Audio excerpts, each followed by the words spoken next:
During World War II, half-tracks were essential vehicles used by many forces. They combined wheels and tracks to transport troops, tow artillery, and operate effectively across rough terrain. Here's the full list. We start our list with United States N2, the earliest American half-track, produced from 1940, primarily serving as an artillery tractor and scout vehicle. Featured a shorter wheelbase than later models, and became the foundation for the iconic M3 series that followed. M3, the most prolific American armored personnel carrier, with over 40,000 produced. Carried up to 13 troops across all theaters from Normandy to the Pacific. Its reliability and versatility made it indispensable to Allied mechanized infantry operations. M5, a simplified variant designed for mass production, featuring flat armor plates instead of complex angles.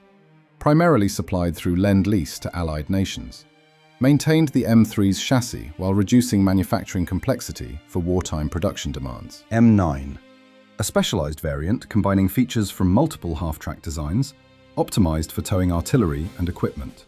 Served primarily in support roles, providing vital logistics capability for Allied artillery batteries throughout European and Pacific campaigns. Lindsay 5 Catruck, an American heavy-duty tracked hauler designed for extreme terrain and heavy cargo transport. Featured a unique track system and powerful engine capable of moving substantial loads across snow, mud, and rough ground where wheeled vehicles failed. Next on the list is Germany. Sd.Kfz 2, the famous Kettenkrad, a motorcycle track hybrid produced by NSU. Over 8,000 built for airborne troops, cable laying, and navigating narrow paths. Its compact size allowed deployment from gliders and transport aircraft for paratrooper operations. Sd.Kfz 10, a light, 1-ton half-track used extensively as a prime mover for light anti-tank guns and as a personnel transport. Approximately 17,000 produced, making it one of Germany's most common support vehicles throughout the war. Sd.Kfz 11, the 3-ton workhorse, primarily towing 105mm light field howitzers. Over 9,000 manufactured, serving on all fronts.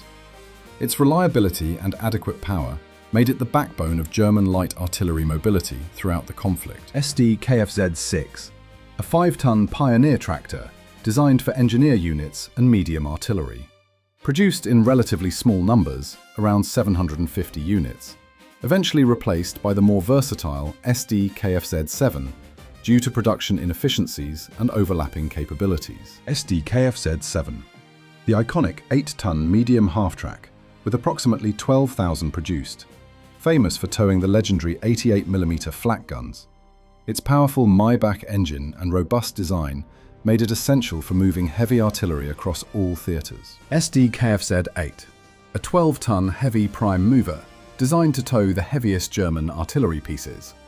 Only about 4,000 produced due to complexity and cost. Powered by a Maybach 512 engine, it handled guns up to 150mm caliber. Sd.Kfz 9, the massive 18-ton Farmo, Germany's heaviest production half-track, used for tank recovery and towing super-heavy artillery. Its Maybach HL108 engine and winch capacity made it capable of rescuing disabled Tigers and Panthers from battlefields. Sd.Kfz 250, a light armored reconnaissance half-track, essentially a shortened Sd.Kfz 251.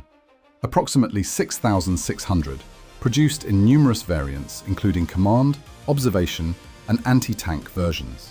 Provided protected mobility for reconnaissance and scout units throughout the war. Sd.Kfz 251, Germany's primary armored personnel carrier with over 15,000 produced.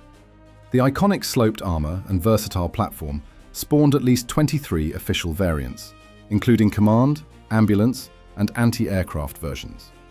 Defined German mechanized infantry tactics throughout the war. Sd.Kfz 3, the Maltier, meaning mule, created by fitting Opel trucks with Panzer II track assemblies. Developed to cope with Eastern Front mud and snow. Thousands converted from wheeled trucks to maintain supply lines through impossible terrain conditions. Then, Sd.Kfz 4, a heavier Maltier variant, based on larger truck chassis with enhanced cargo capacity. Some versions were fitted with Panzerwerfer rocket launchers, creating mobile artillery platforms. served primarily on the Eastern Front, where tracked mobility was essential. SWS, the Schwere Wehrmachtschlepper, a simplified heavy tractor introduced in 1943, designed to replace complex earlier models with easier-to-manufacture components. Approximately 1,000 built, serving as ammunition carriers and artillery tractors in Germany's final years. Sd.Kfz 254, an unusual reconnaissance vehicle featuring retractable wheels for road use and tracks for off-road. Only 140 produced before cancellation in 1942. The complex dual-drive system proved mechanically unreliable and too expensive for mass production. Next on the list is France. Citroën Kfz P17, a French light half-track utilizing the innovative Kfz rubber track system. Served as artillery tractor and personnel transport. This design influenced worldwide half-track development, including American and German vehicles that followed its pioneering concept. Citroën Kfz P19, an infantry carrier variant of the Kfz series, designed for motorized units, performed well in North African desert conditions before France's 1940 defeat. Its lightweight and maneuverability suited reconnaissance and rapid deployment roles. Citroën Kfz P14, a heavy-duty Kfz variant designed for towing medium and heavy artillery. Featured more robust construction than lighter models. Used by French artillery units until the armistice, after which some were pressed into German service. UNIC P107, a reliable French light artillery tractor produced from the 1930s. After France's fall, Germany captured hundreds and redesignated them as Zugkraftwagen.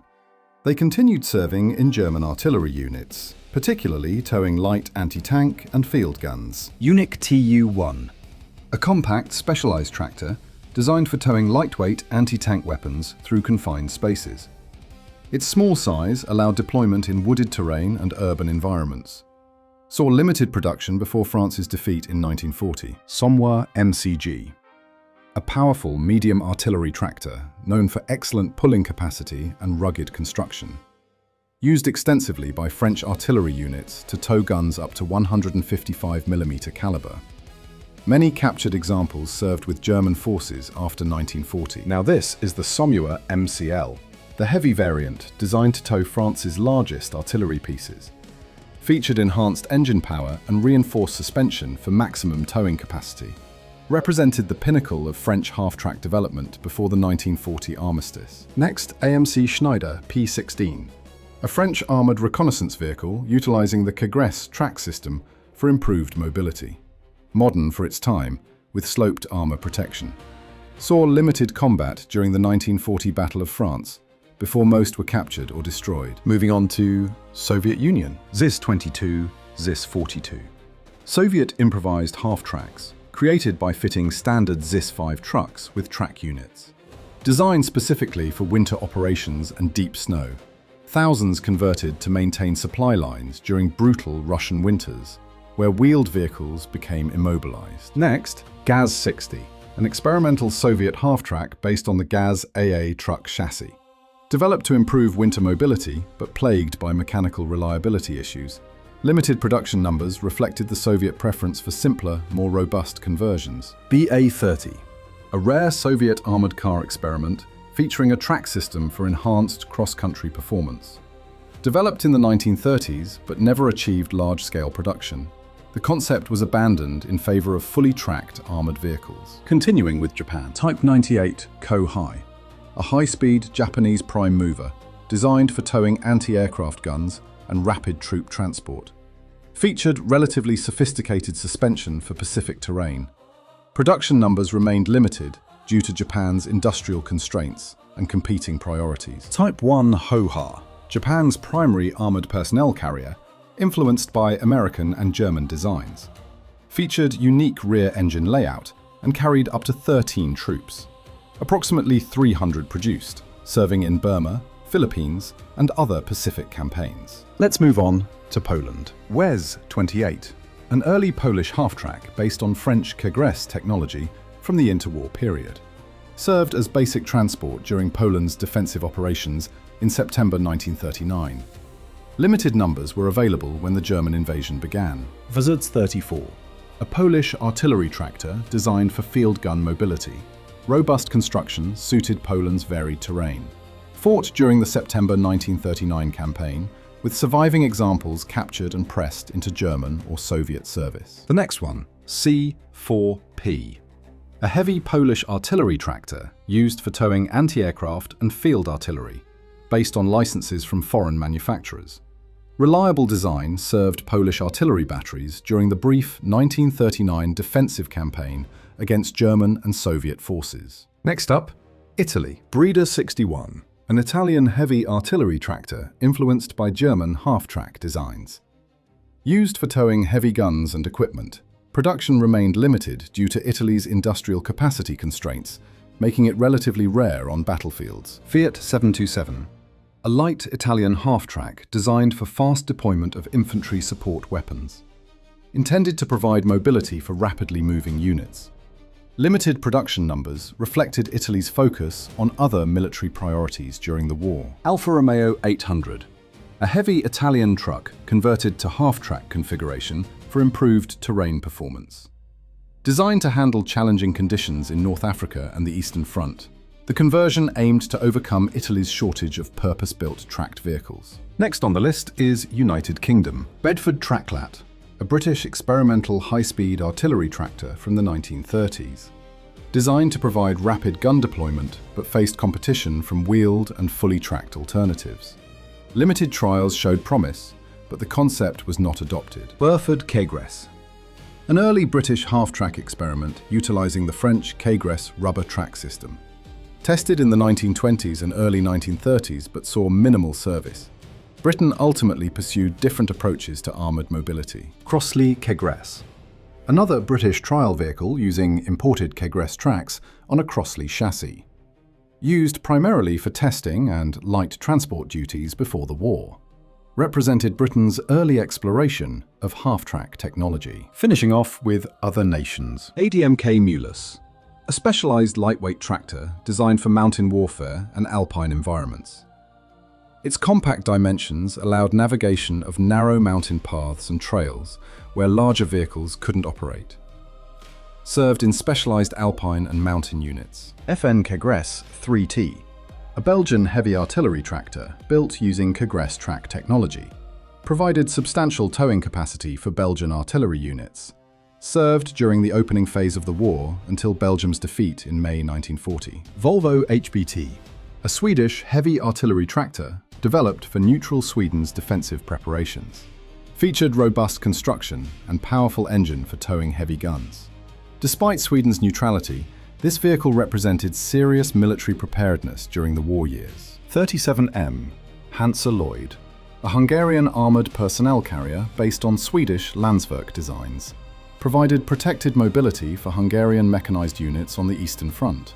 Limited production numbers reflected Hungary's smaller industrial capacity compared to major powers. Tatra OT-810, a Czechoslovak post-war armoured personnel carrier based on captured German Sd.Kfz 251 designs. Featured indigenous improvements including better engine and transmission. Produced from 1955 to 1962, serving Warsaw Pact forces throughout the Cold War.